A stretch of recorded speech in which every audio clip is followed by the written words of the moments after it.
எனக்கு எம்ஜினாவோட பாட்காஸ்ட்ல ஒரு பிரச்சனை இருக்கு. ஆன்லைன்ல சம்பாதிக்க முடியுமா? நீங்க ஒரு யூடியூபர், ஒரு கிரியேட்டர்னா வீடியோஸ் மட்டும் தான் போடுவாங்க அப்படின்னு நினைச்சிட்டு இருந்தீங்கன்னா சுத்தமா கிடையாது. ஸோ இப்போ வரைக்கும் நான் சொன்னதுல இருந்தே உங்களுக்கு கான்டென்ட் கிரியேஷனோட பவர் எவ்வளோ அப்படின்னு தெரிஞ்சிருக்கும். அதை விட ஸ்பெஷல் ஐட்டம் ஒன்று இருக்கு.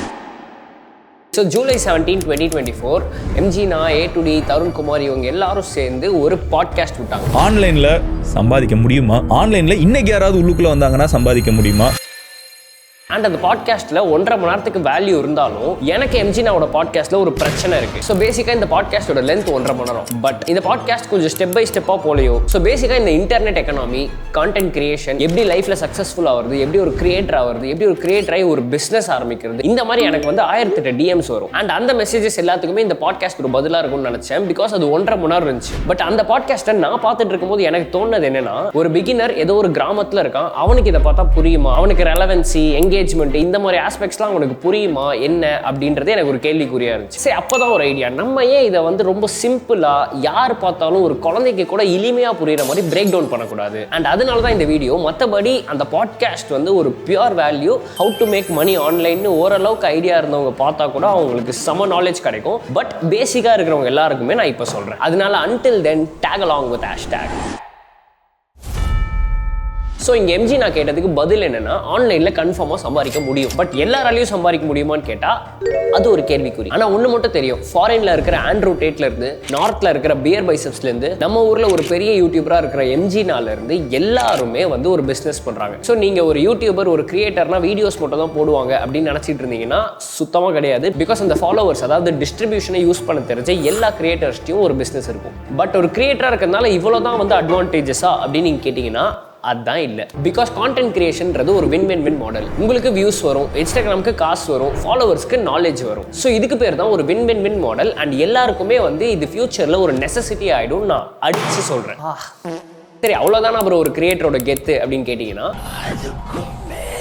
ஓகே, ஒரு கிரியேட்டரோட அட்வான்டேஜஸ்லாம் என்னன்னு 360 டிகிரிஸ்ல சொல்றேன். ஓகே, ஃபர்ஸ்ட் அட்வான்டேஜ் என்னன்னா மணி. ஓகே, மணி அப்படின்னு சொல்றப்ப வெறும் ஒரே ஒரு பிசினஸ்லாம் கிடையாது. நீங்க ஒரு பிசினஸ் இல்ல 2 பிசினஸ் கூட ஓபன் பண்ணலாம். நீங்க மற்ற பிராண்ட்ஸ் உங்க ஃபாலோவர்ஸ்ட ப்ரோமோட் பண்றதுக்காக அவங்கள்ட்ட லேக்ஸ் அண்ட் லேக்ஸ்ல வாங்கலாம். ஓகே, மணின்ற ஆஸ்பெக்ட்ல அடுத்து என்னன்னா அஃபிலியேட் மார்க்கெட்டிங்னு சொல்லுவாங்க. நீங்க வேற யாரோட ப்ராடக்ட்டை ப்ரோமோட் பண்ணி உங்க ஆடியன்ஸ் அதை பர்ச்சேஸ் பண்ணாங்கன்னா உங்களுக்கு ஒரு கமிஷன் வரும். அடுத்து யூடியூபோட AdSense, அதாவது வியூஸ். அதாவது நீங்க ஒரு 100 பேர் இர்ஃபானோட வீடியோ பாக்குறீங்கன்னு வச்சுக்கோங்க. அந்த 100 பேர் வீடியோவை ஃபுல்லா பார்த்ததுனால ஒரு 1000 ரூபா வந்திருக்குன்னு சும்மா வச்சுப்போம். ஸோ யூடியூப் வியூஸ் எப்படி பே பண்ணணும்னா, அந்த 1000 ரூபாயில இருந்து 55% வந்து கிரியேட்டருக்கும், 45% வந்து யூடியூப் எடுத்துக்கும். இப்படி தான் யூடியூப் AdSense, அதாவது வியூஸ்னால கிரியேட்டர்ஸ்க்கு காசு வரும். ஓகே, ரெவென்யூ ஆஸ்பெக்ட்ல பேசிக்கா இப்போ நான் சொன்னதெல்லாம் இருக்கு. பட் நீங்க ஒரு டாப் கிரியேட்டர், உங்களுக்கு செம்ம ஃபேன் பேஸ் இருந்துச்சு அப்படின்னா நீங்க போற சீஃப் கெஸ்ட், நீங்க போற காலேஜ் இன்வைட்ஸ் எல்லாத்துக்குமே உங்களுக்கு பே பண்ணுவாங்க. ஓ, அப்படியா விஷயம்?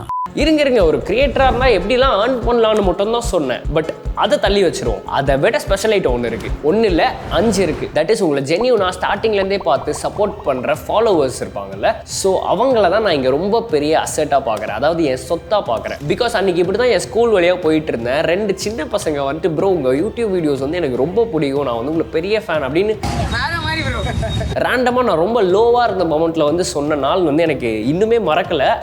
அண்ட் எவ்வளோ காசு கொடுத்தாலும் அந்த ஒரு ஃபீலிங் வந்து கிடைக்கவே கிடைக்காது. அடுத்ததாக பார்த்தீங்கன்னா நெட்வொர்க். என்கிட்ட நிறைய பேர் சொல்லியிருக்காங்க, your network is your network. For example, இந்த சோஷியல் மீடியாவில் நீங்கள் எந்த மூலையில் இருக்கிற யாரோட வேணால் எப்படி வேணால் கனெக்ட் பண்ண முடியும். பிகாஸ் இது ஆன்லைன். ஸோ இப்போ வரைக்கும் நான் சொன்னதுலேருந்தே உங்களுக்கு கான்டென்ட் கிரியேஷனோட பவர் எவ்வளோ அப்படின்னு தெரிஞ்சிருக்கும். பட் அதுக்கும் மேலே ஒரு சின்ன ஆஸ்பெக்ட் இருக்குது. அது என்ன அப்படின்னா ஃப்ளெக்சிபிலிட்டி. ஸோ நீங்கள் ஒரு 9 to 5 ஜாப் போகிறீங்க அப்படின்னா நீங்கள் காலைல 9 மணிக்கு அங்கே போகணும், 5 மணிக்கு வரணும், ஒரு மொனாட்டனஸான ஒரு லைஃப் இருக்கும். பட் இந்த இடத்துல நான் 9 to 5 தப்பு அப்படின்னு சொல்லலை. எனக்கு வந்து கொஞ்சம் ஃப்ளெக்சிபிளாக இருக்கிறது பிடிக்கும்.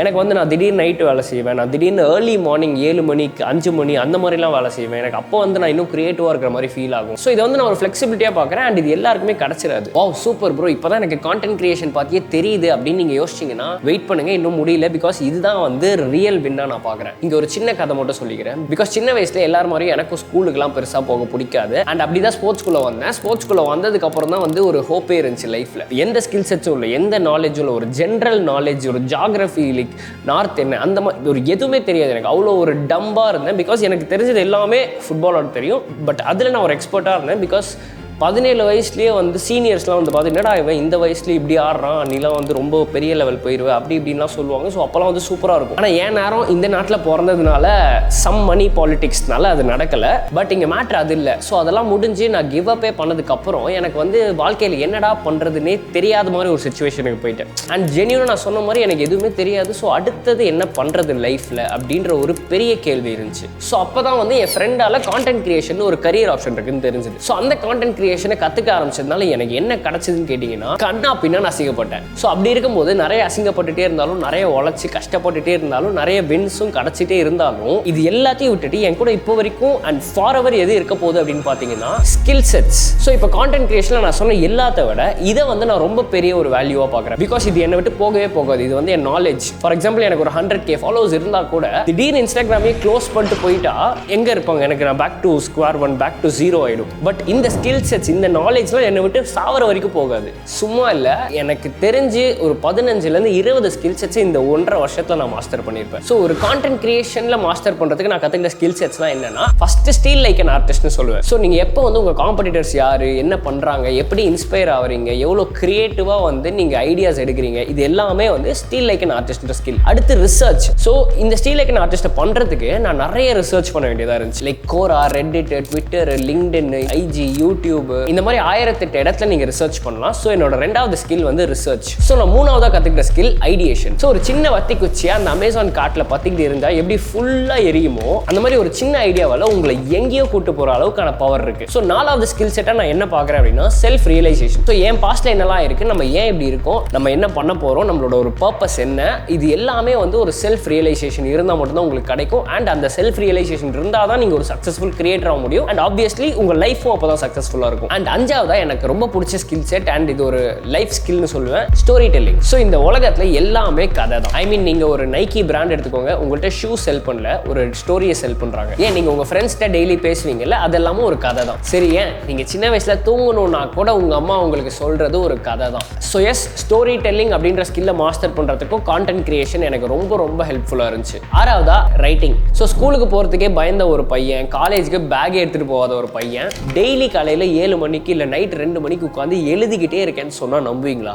சத்தியமாக சொல்கிறேன், ஸ்டார்டிங்கில் நானே நம்பலை. பிகாஸ் நான் வந்து ரைட்டிங்கிற ஒரு இதை வந்து நான் ரெகுலராக பண்ணுவேன் அப்படின்றது எனக்கு ஐடியாவே இல்லை. பிகாஸ் சத்தியமாக சொல்கிறேன், 2 வருஷம் முன்னாடி எனக்கு லைஃப்பில் தெரிஞ்சது எல்லாமே அந்த பாலை உதைக்கிறது மட்டும்தான். ஓகே, 7 கான்ஃபிடென்ஸ்னு சொல்லுவேன். இது ஒரு ஸ்கில்லா அப்படின்னு எனக்கு தெரியல, பட் ஒரு கேரக்டர் ட்ரெயிட்னு நினைக்கிறேன். பட் அந்த கேரக்டர் ட்ரெயிட் வந்து உங்கள் லைஃபுக்கு ரொம்ப ரொம்ப ரொம்ப இம்பார்ட்டன்ட். பிகாஸ் நீங்களே கான்ஃபிடென்ட்டாக இல்லைன்னா மற்றவங்க உங்கள் மேலே கான்ஃபிடென்ட்டாக இருக்க மாட்டாங்க. அண்ட் உங்களுக்கு அந்த ஆப்பர்ச்சுனிட்டிஸ்லாம் கொடுக்க மாட்டாங்க, இல்லை கிடைக்காது. பட் அந்த கான்ஃபிடென்ஸ்ன்ற ட்ரெயிட் எப்படி கான்டென்ட் வழியாக எனக்கு கிடைச்சதுன்னு கேட்டிங்கன்னா, இங்கே நின்று பேசிக்கிட்டு இருக்கேன்ல, ஸோ இந்த கேமரா முன்னாடி வந்து நின்று பேசுறதுக்கு எவ்வளோ பயமாக இருக்கும், எவ்வளோ கஷ்டமாக இருக்கும்னு எனக்கு தான் தெரியும். ஆனால் அது ஃபஸ்ட்டு 10 வாட்டி மட்டும்தான். அதே மாதிரி தான் நீங்களும் யோசிச்சுட்டு இருப்பீங்கன்னு நினைக்கிறேன். என்னாலலாம் அது பண்ணவே முடியாது, ஃப்ரெண்ட்ஸ் எல்லாம் என்ன சொல்லுவாங்க, கலாய்ப்பானுங்க ப்ரோ, நீங்கள் வேற.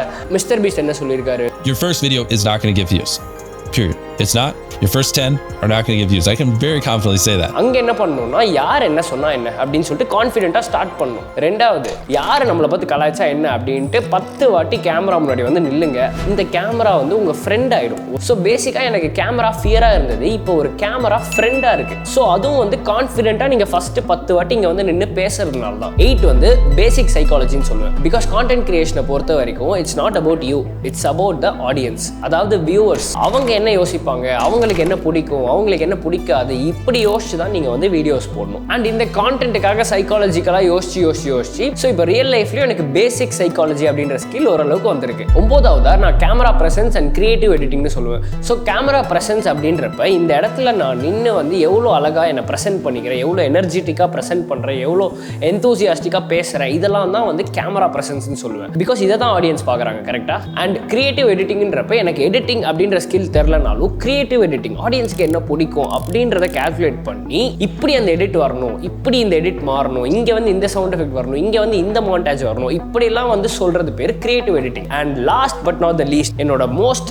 ஃபேவரட் ஸ்கில் என்ன அப்படின்னு கேட்டிங்கன்னா லேர்னிங் ஃப்ரம் த மிஸ்டேக்ஸ். அதாவது நீங்கள் லைஃப்பில் நிறைய தப்பு பண்ணியிருக்கலாம், தப்பு பண்ணாமல் ஒருத்தன் இருக்கவே முடியாது. அப்படி இருந்தால் அவன் தான் இருக்கிறதுலையே ரொம்ப தப்பு பண்ணுறான். பிகாஸ் எப்போ நீங்கள் தப்பு பண்ணுறீங்களோ அப்போ தான் ஒன்று ட்ரை பண்ணியிருக்கீங்க. அதை ட்ரை பண்ணதுனால இது தப்புன்னு தெரிஞ்சிருக்கு. அது தப்புன்னு தெரிஞ்சதுனால அது அடுத்த வாட்டி தப்பாக பண்ண மாட்டீங்க, அடுத்த வாட்டி கரெக்டாக பண்ணுவீங்க. ஸோ வந்து நான் இதை ட்ரை பண்ணேன், இதை தோத்துட்டேன் அப்படின்லாம் வந்து கிடையாது. என்னை பொறுத்த வரைக்கும் either you lose or learn. So it's not about winning, losing. It's about losing, learning. N perspective இதுதான். அண்ட் லேர்னிங் ஃப்ரம் த மிஸ்டேக்ஸ்ன்றது இப்போ என்ன சொல்ல வரேன்னா, நான் போடுற ஒரு ரீலும் ஒரு யூடியூப் வீடியோலையும் அவ்வளோ தப்பு கிடைக்கும். ஸோ அந்த ஒரு தப்பையும் சரி பண்ணி அடுத்த வீடியோவில் நான் பண்ணாமல் இருக்கணும். அப்போ தான் வந்து இதை விட அதிகமாக வியூஸ் போகும், இதை விட அதிகமாக வியூஸ் போகும், இதை விட அதிகமாக வியூஸ் போகும். அப்படி அனாலிட்டிக்ஸ் எல்லாம் செக் பண்ணி ஒரு தப்பாக சரி பண்ணி இப்போ வந்து எனக்கு வந்து அந்த ஸ்கில் வந்து என் லைஃபுக்கே அப்ளை ஆகும். ஸோ இப்போ நான் சொன்ன ஸ்கில்ஸ் எல்லாமே கான்டென்ட் கிரியேஷனால நான் பண்ண ஆரம்பிச்சு நான் கற்றுக்கிட்டது. பட் எண்ட் ஆஃப் த டே என்ன ஆகுதுன்னா என் லைஃபுக்கு அப்ளை ஆகுது எல்லாமே. ஸோ அதனால தான் நான் முன்னாடி சொன்ன எல்லாத்த விட இப்போ இந்த ஸ்கில் செட்ஸ் தான் வந்து நான் ரொம்ப பெரிய விஷயமா பார்க்குறேன். பிகாஸ் முன்னாடியே சொன்ன மாதிரி அந்த 100K ஃபாலோவர்ஸ் கூட வந்து திடீர்னு இன்ஸ்டாகிராம் க்ளோஸ் பண்ணி மார்க் ஜக்கர்பர்க் செத்துட்டா போயிடலாம். பட் இந்த நாலேஜ், இந்த ஸ்கில் செட்ஸ், இந்த எக்ஸ்பீரியன்ஸ் எல்லாம் என்னை விட்டு போகவே போகாது. ஃபார் எவர் என் கூட இருக்க போகுது. And that's the great part.